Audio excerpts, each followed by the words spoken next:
قیامت کب آئے گی؟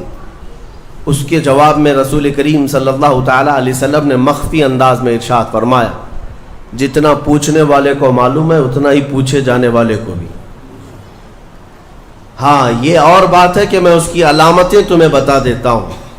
پھر فرمایا، جب تم دیکھو گے کہ عورت اپنا سردار جننے لگ جائے، مطلب یہ ہے کہ ماں باپ پر لو بچے حکومت کرنے لگ جائیں، اور ننگے پیر چلنے والے نیچ ذات کے لوگ بڑی بڑی بلڈنگوں میں فخر کرنے لگ جائیں، بڑی بڑی عمارتوں پر فخر کرنے لگ جائیں، حکومتیں اور کرسیاں ان کے ہاتھوں میں آ جائیں،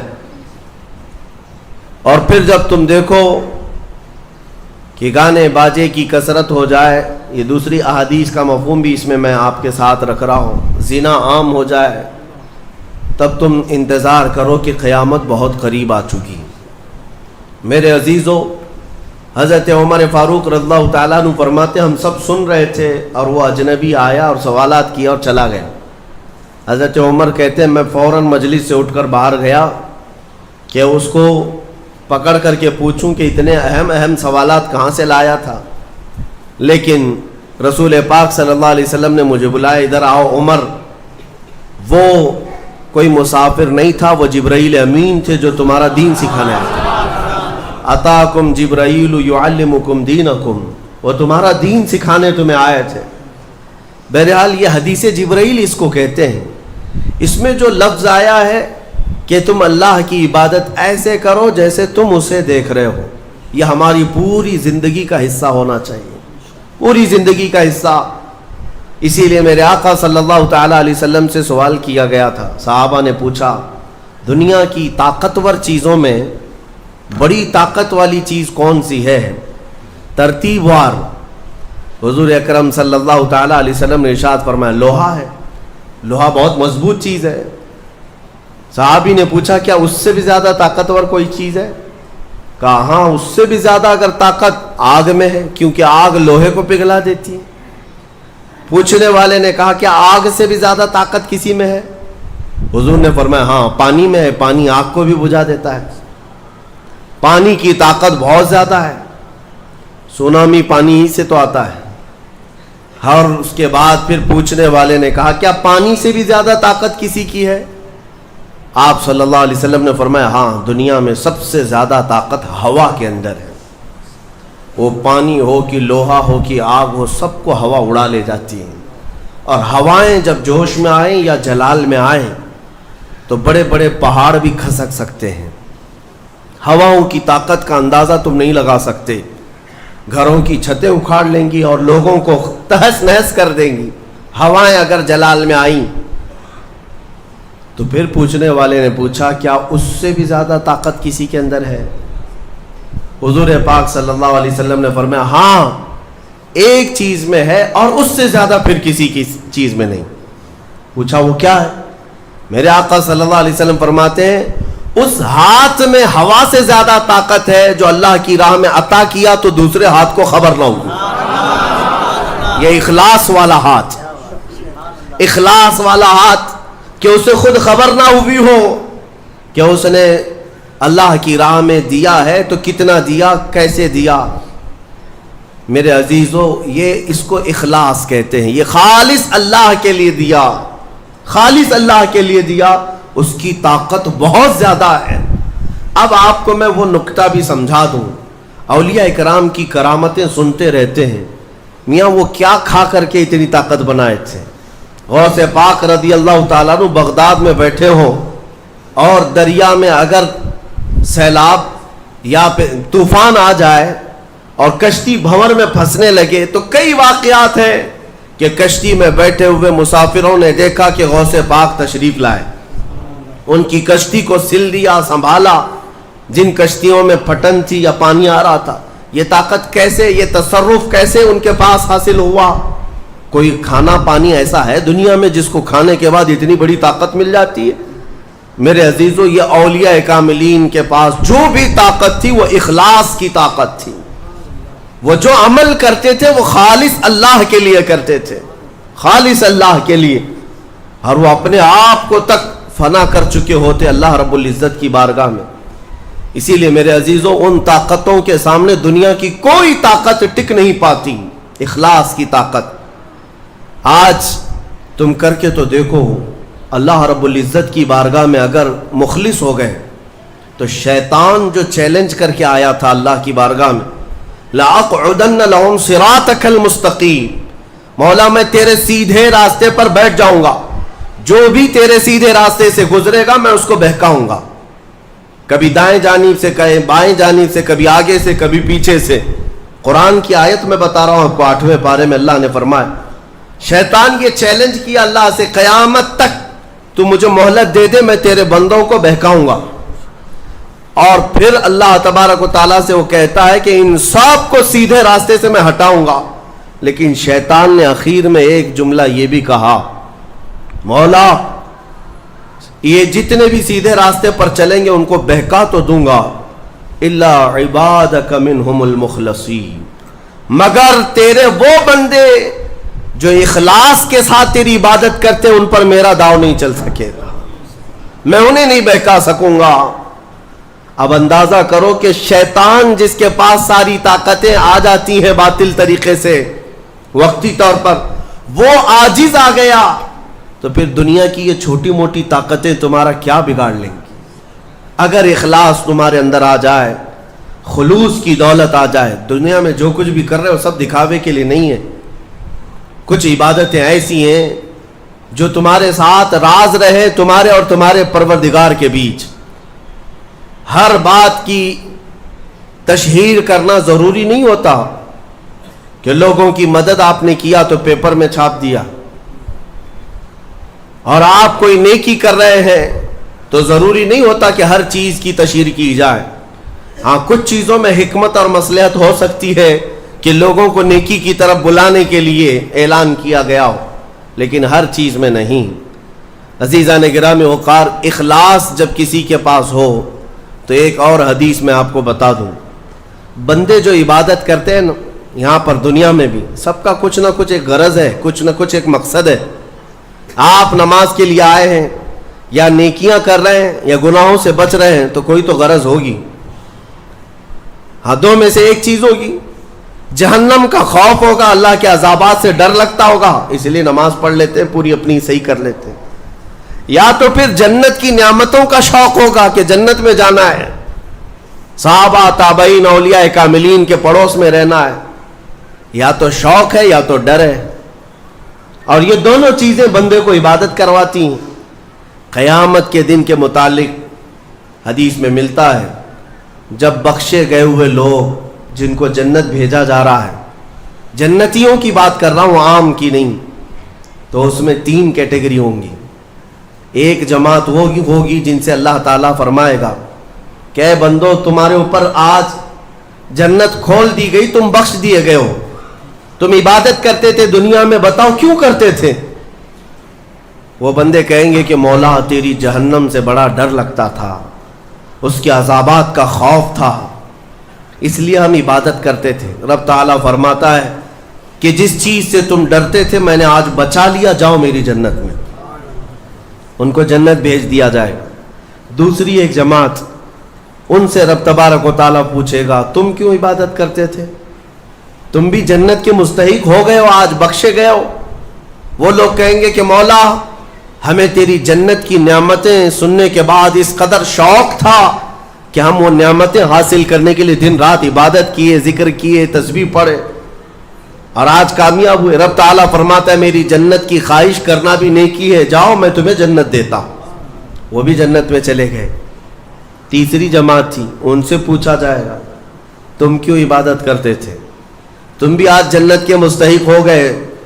وہ کہیں گے کہ مولا ہمیں تیرے جہنم کے عذابات کی بھی پرواہ نہیں, اور نہ ہی تیری جنت کی نعمتوں کی خواہش, بلکہ ہم تو صرف اور صرف تیری رضا کے لیے کرتے تھے, تو راضی ہو جا, ہم جنت و دوزخ کے لیے نہیں.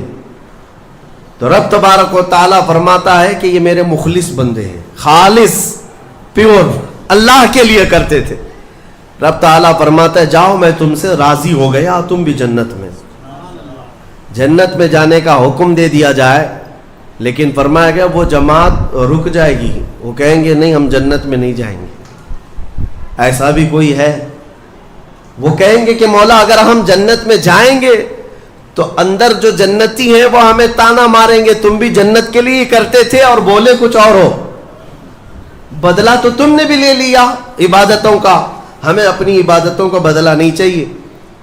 رب تبارک و تعالیٰ فرماتا ہے میری رضا یہی ہے کہ تم جنت میں چلے جاؤ، میں تم سے راضی ہو گیا۔ وہ پھر رکے رہیں گے کہ مولا ہم نے جنت کے لیے نہیں تیری رضا کے لیے کیا ہے۔ پھر حکم ہوگا فرشتوں کو کہ ان کے ہاتھوں اور پیروں میں بیڑیاں باندھو اور کھینچ کے جنت میں لے جاؤ۔ وہ ایک جماعت ایسی ہے۔ یہ کون لوگ ہیں؟ جو مخلصین ہیں، خالصتاً اللہ کے لیے عبادت کرتے تھے۔ عزیزان گرامی وقار، جو اللہ رب العزت کے لیے کرنے والے لوگ ہیں، اللہ تعالیٰ ان کو ہمیشہ ذلت اور رسوائی سے محفوظ رکھتا ہے۔ اخلاص۔ بنی اسرائیل میں ایک خاتون تھی اور اس کا بڑا گھرانہ تھا۔ اس کا باپ جو تھا وہ بڑا کنجوس اور بخیل آدمی، بڑے پیسے والا۔ ایک دن ایسا ہوا کہ یہ جو لڑکی تھی، جوان لڑکی، اس نے باہر ایک فقیر کو دیکھا جو بڑا مجبور تھا، ضرورت مند تھا، اس کو اٹھا کر کے اچھی خاصی دولت اپنے باپ کی دے دی۔ اور باپ کو پتہ چلا تو اتنا غصے میں آیا کہ میں ایک پھوٹی کوڑی نہیں دیتا اور تو اتنی بڑی دولت اٹھا کر دے دی، اور غصے میں اپنی بیٹی کا ہاتھ کاٹ دیا۔ اس کا ہاتھ کٹ گیا، غصے میں تھا، باپ بخیل تھا، ہاتھ کاٹ دیا۔ بہرحال کٹے ہوئے ہاتھ کے ساتھ وہ رہنے لگی تھی، اللہ رب العزت کی رضا چاہنے والی۔ کئی دن تک اسی طرح گزر گئے۔ اب باپ بڑے پیسے والا تھا اس زمانے میں، وہ ہاتھ چھپا کر کے رہی۔ پھر اس کا رشتہ آیا ایک بہت بڑے خاندان سے، اور بڑے خاندان کا جو شہزادہ تھا اس نے پسند کر لیا۔ شادی کی ڈیٹ قریب آئی، ان لوگوں نے ہاتھ نہیں دیکھا، بس چہرہ اور باقی ساری چیزیں دیکھی، اور انہوں نے بھی چھپا رکھا کہ ہاتھ نہیں ہے۔ کٹے ہوئے ہاتھ کے ساتھ کون شادی کرے گا؟ بہرحال شادی ہو گئی۔ شادی ہونے کے بعد وہ گھر رخصت ہو گئی، اپنے نئے دولہے کے ساتھ وہ اپنے گھر پر بیٹھی ہے، دسترخوان پر۔ وہ بائیں ہاتھ سے کھایا کرتی تھی، ایک ہاتھ تو کٹا ہوا تھا، چھپا کر کے رکھتی تھی۔ دسترخوان پر جب بیٹھی، اس کا نیا دولہا ہے، اس کے گھر والے، کھانے کے وقت اب ہاتھ نکالنے کی باری آ گئی۔ وہ بائیں ہاتھ سے کھا رہی تھی تو اس کے شوہر نے کہا کہ کیا سیدھے ہاتھ سے نہیں کھا سکتی؟ سیدھے ہاتھ سے کیوں نہیں کھا سکتی؟ اب اس کے رشتے کے ٹوٹنے کا وقت آ گیا تھا۔ اگر پتہ چلے تو دھوکہ کیا ہے، کٹے ہوئے ہاتھ کے ساتھ ہمارے ساتھ نکاح ہوا ہے۔ اس کے آنکھوں میں آنسو آئے، وہ ہاتھ اپنے کپڑے کے اندر ہی چھپائی رہی۔ اچانک اسے غیب سے ایک آواز آئی، اے میری بندی ہاتھ نکال۔ اس نے اپنے دوپٹے کے اندر سے ہاتھ نکالا تو سیدھا ہاتھ پورا صحیح سلامت تھا۔ پھر وہ زمانہ موسیٰ علیہ السلام کا تھا، ان کی بارگاہ میں حاضری دے کر اس نے اپنا یہ واقعہ سنایا۔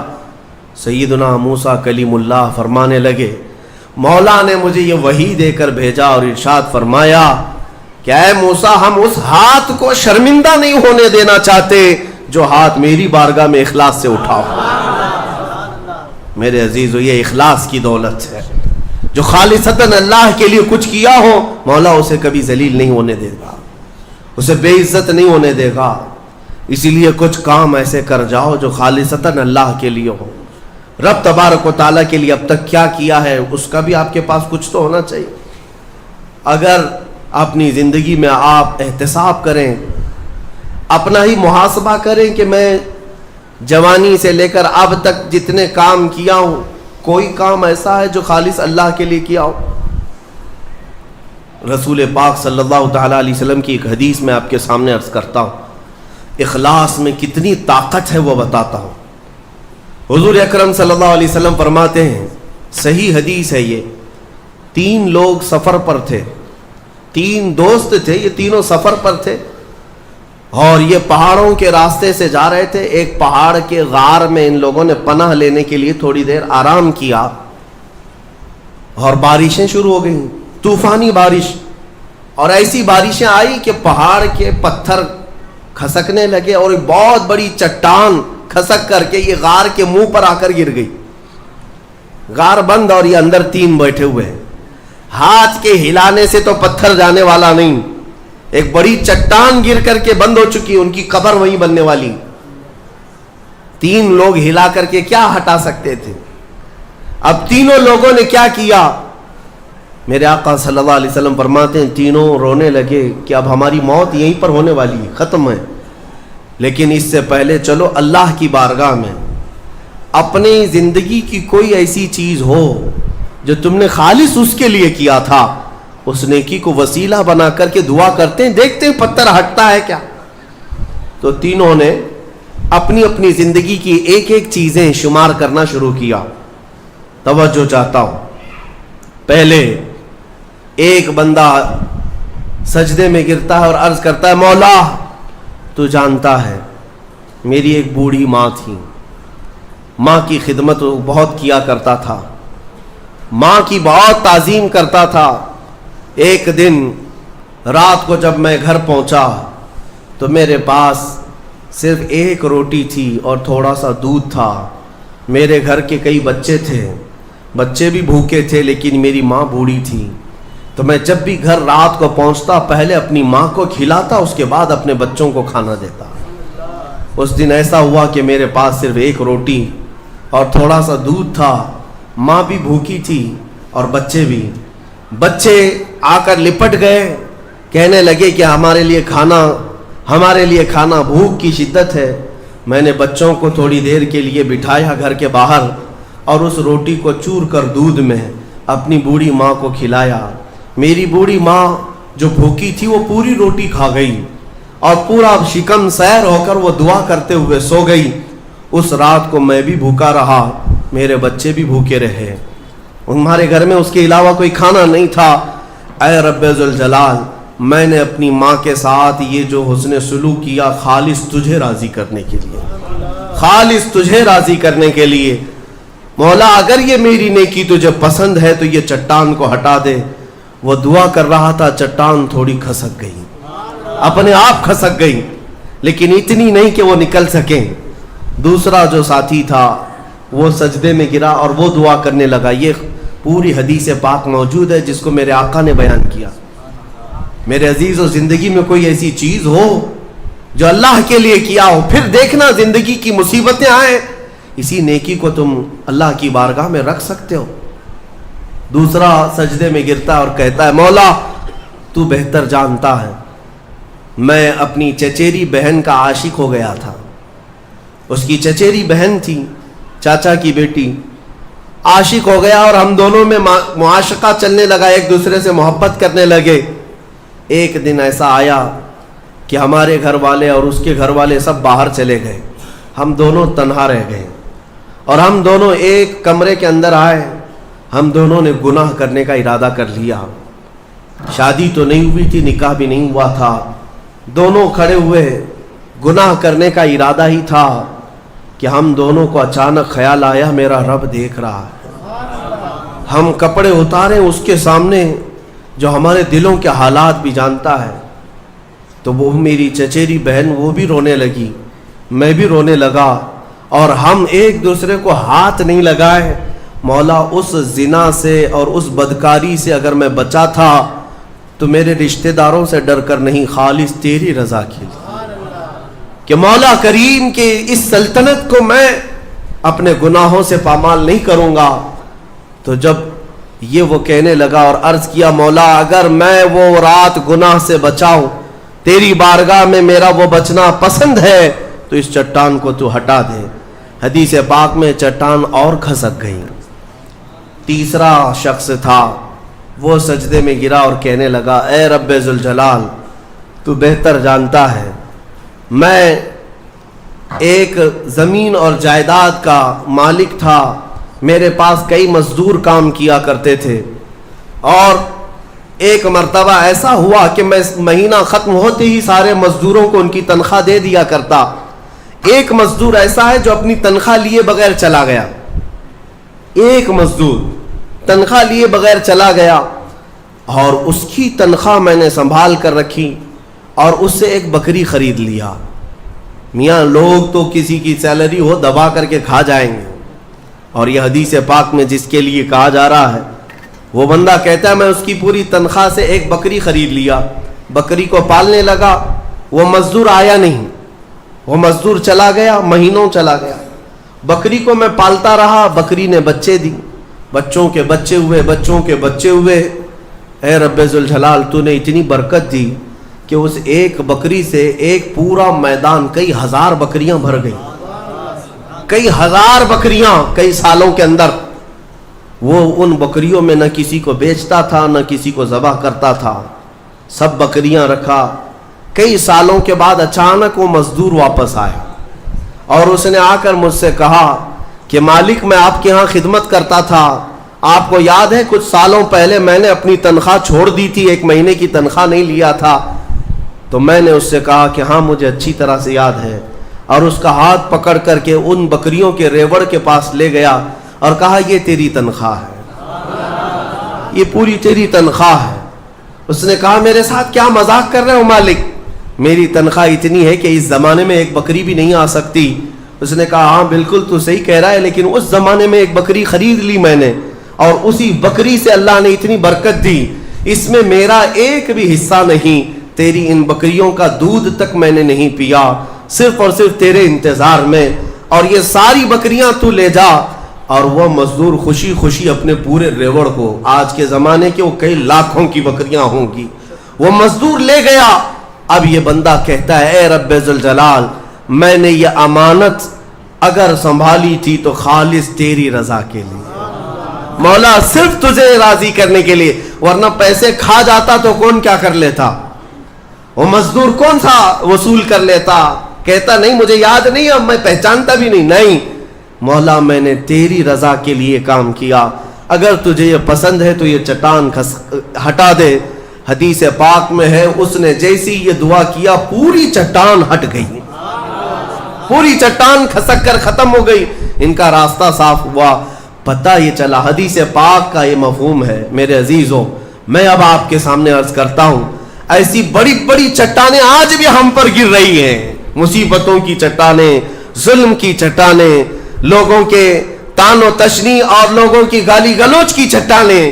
ان چٹانوں کو کھسکانے کے لیے تمہارے پاس اخلاص والی کوئی نیکی موجود ہے. رب تبارک و تعالیٰ کی بارگاہ میں کبھی یوں عرض کرتے کہ مولا میں نے خالصتاً ایک رات تیرے لیے کھڑے ہو کر پکارا تھا جب سب لوگ سو رہے تھے, میں صرف تجھے راضی کرنے کے لیے عبادت کیا. مولا اگر تو راضی ہے تو ان فلسطین کے بچوں پر رحم کرتے. ہمارے پاس ایسی کوئی چیز ہے جو ہم عرض کر سکیں. آج دعائیں کہاں نہیں ہو رہی ہیں, دعائیں سب جگہ ہو رہی ہیں, اجتماعی دعائیں ہو رہی ہیں, ہر خطبے میں, ہر نماز میں, ہر جگہ دعائیں ہوتی ہیں. لیکن میرے عزیزو شاید وہ اخلاص سے خالی ہو گئے ہیں. ایک بات یاد رکھنا, حرام لقمے پیٹ میں پڑے ہوں, حرام کمائی گھر میں پڑی ہو تو حدیث پاک میں اس کی کوئی دعا آسمان تک نہیں جاتی, کوئی دعا آسمان تک نہیں جاتی. اور ان تمام چیزوں کی طرف کبھی خیال بھی نہ کرنا اور پھر یہ کہنا کہ ہماری دعائیں کیوں نہیں قبول ہوتی. اخلاص نہیں ہوتا, یا تو پھر دعا تو کرتے ہیں, کمائی بھی صاف ہے, حلال ہے, لیکن دعا کرنے کے وقت ایسا لگتا ہے جیسے کوئی ڈیوٹی ادا کر رہے ہیں, جلدی سے بھاگنا ہے. ہم تو دیکھتے ہیں نا, نماز میں ہاتھ اٹھانے میں بھی لوگوں کو شرمندگی ہونے لگتی ہے. کچھ تو مرے ہوئے ہاتھوں کے ساتھ دعا کر رہے ہیں, کچھ انگوٹھے پھوڑ رہے ہیں دعا میں. تم رب تعالیٰ کی بارگاہ میں مانگ رہے ہو, اخلاص اگر ہوتا تو تمہیں اپنے کی خبر نہیں ہوتی. اخلاص, دعا بھی تو رسمی طور پر مانگ رہے ہیں. امام اپنی دعا کر رہا ہے, مقتدی اپنے انگوٹھے پھوڑ رہے ہیں, یہی تو چل رہا ہے. کچھ انگلیوں میں کھیل رہے ہیں, کچھ اپنے ہاتھوں کو نیچے لٹکائے ہوئے ہیں.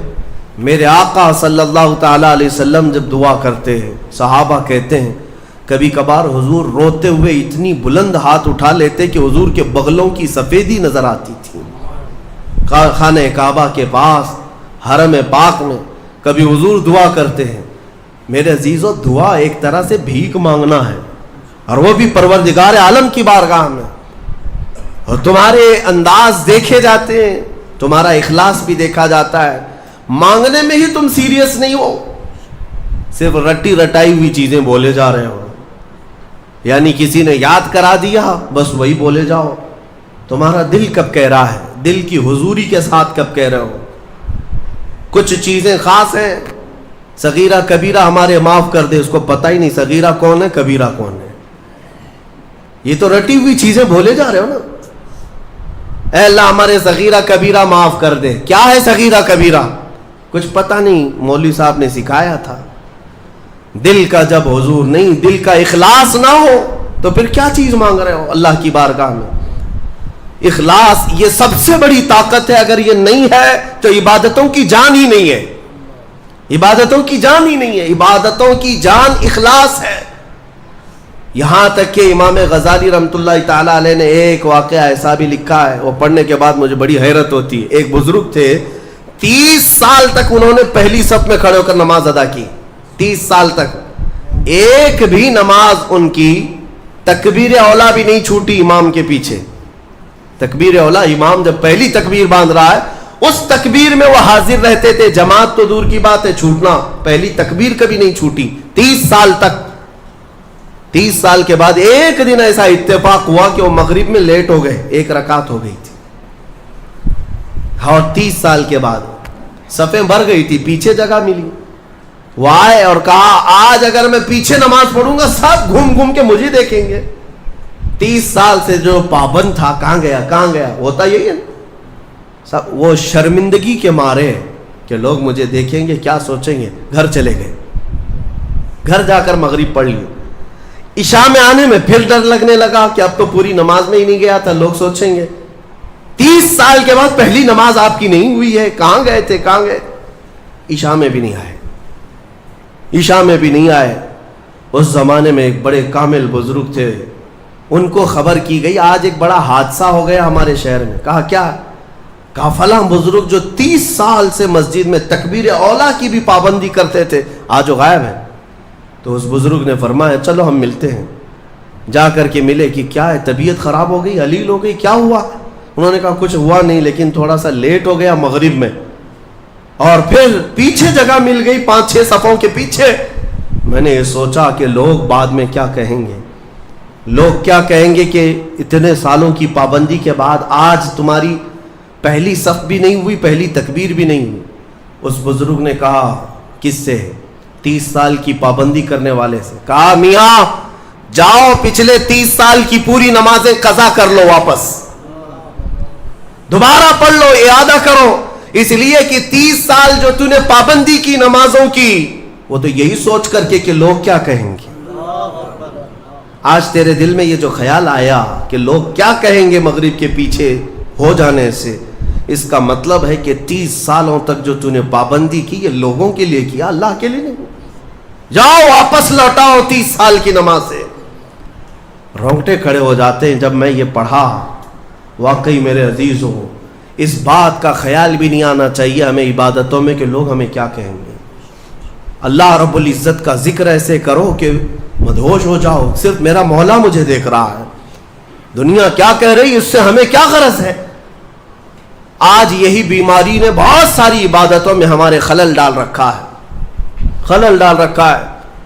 تمہارے سنتوں سے دور ہونے کا ایک بڑا سبب بھی یہی ہے کہ لوگ کیا کہیں گے. یہ کبھی نہیں سوچتے کہ قبر میں جاؤں گا تو مصطفیٰ کیا کہیں گے, میرے آقا صلی اللہ تعالیٰ علیہ وسلم دیکھیں گے تو کیا کہیں گے. یہ کیوں خیال نہیں آتا؟ اگر اسی حالت میں دنیا سے چلا گیا, جیسے آج آوارہ گردی میں ہوں, نشہ میں ہے, سنتوں سے دور ہے, اٹھا کر جب مجھے قبرستان لے جایا جائے گا, میرے آقا اگر دیکھیں, میرے آقا کیا کہیں گے. عزیزان گرامی وقار, بعض بزرگوں نے فرمایا ہے کہ کچھ لوگوں سے اگر حضور ناراض ہوتے ہیں تو یہ تک پوچھتے ہیں کیا تو میرا غلام ہے. اگر وہ کہتا ہے یا رسول اللہ آپ کے سوا کس کا غلام ہو, تو پوچھا جائے گا کہ تیرے پاس علامت کیا ہے غلامی کی, دلیل کیا ہے. اس کو بھی شیخ عبدالحق محدث دہلوی رحمۃ اللہ علیہ نے ایک واقعے سے نقل کیا ہے. اس لیے میرے عزیزو اعلیٰ حضرت نے جو فرمایا آج لے ان کی پناہ، آج مدد مانگ ان سے، کل نہ مانیں گے قیامت میں اگر مان گیا. اپنی عبادتوں میں اخلاص عطا کرو. آج کے زمانے میں سب سے زیادہ ضروری بھی یہ چیز ہے.